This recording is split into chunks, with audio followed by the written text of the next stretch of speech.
On this James the Bike Guy, we're taking a look at something really incredible here. This is the 45Nrth Dillinger 5.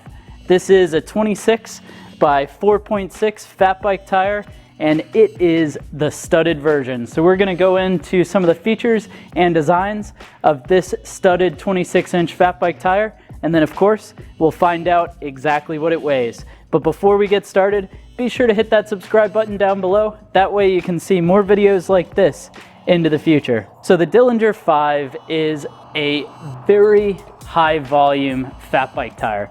This tire has a ton of volume to it, and it's really designed to have great flotation over soft snow. And the neat thing about it is the tread design allows it to do that, allows it to roll the tire forward really well, but at the same time, it's actually got these flat blocks that are on the side to help with steering.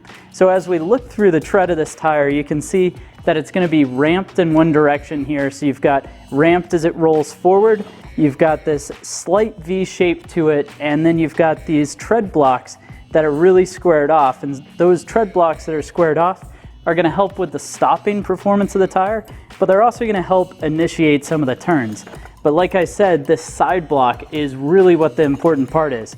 Because of that, you can see if I push over on it, it's actually quite sturdy, which means as you're riding on an off-camber corner, you're in some lighter snow and you're trying to get the front end of the bike to come around, this tire is going to do really well. Now, some people will actually reverse the tire on the rear. That way, you've got almost this scoop style action to the tire, and that's going to allow the tire to really bite in as it goes. Now the version we're looking at here is going to be the little bit heavier and a little less expensive 60 TPI version. The 60 TPI is the threads per inch that the casing has. On a tire this big, a higher TPI is definitely going to make it lighter and roll faster, but has such material that's needed to make such a large tire definitely adds some cost. So this tire comes both in the 60 and the 120 TPI. The 60 TPI here is definitely a great option, and it's of course going to be tubeless ready. That means you can set this up with tubes should you want to. You can set it up without tubes, whatever works best for you. Now the tire is going to use some steel carbide studs. On the 60 TPI version, you have that style, so you can see it's got a spike in the center. It's going to be steel carbide. On the 120 TPI version of this tire, they actually go to aluminum carbide concave studs, which do give a little bit better performance.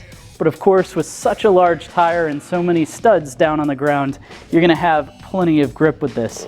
Now in the 26 by 4.6 width of this tire, you're actually going to be able to run this on a 70 to 100 millimeter wide rim, and this is going to mount up really well. You know, I've seen a lot of these tires get mounted up on wheels, and it's always impressive just how well this tire does.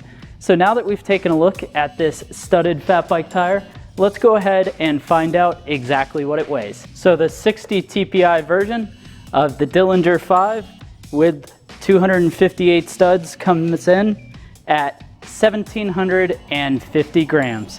So thanks for watching this video on the 45Nrth Dillinger 5. Go ahead and let me know your thoughts down in the comment section below.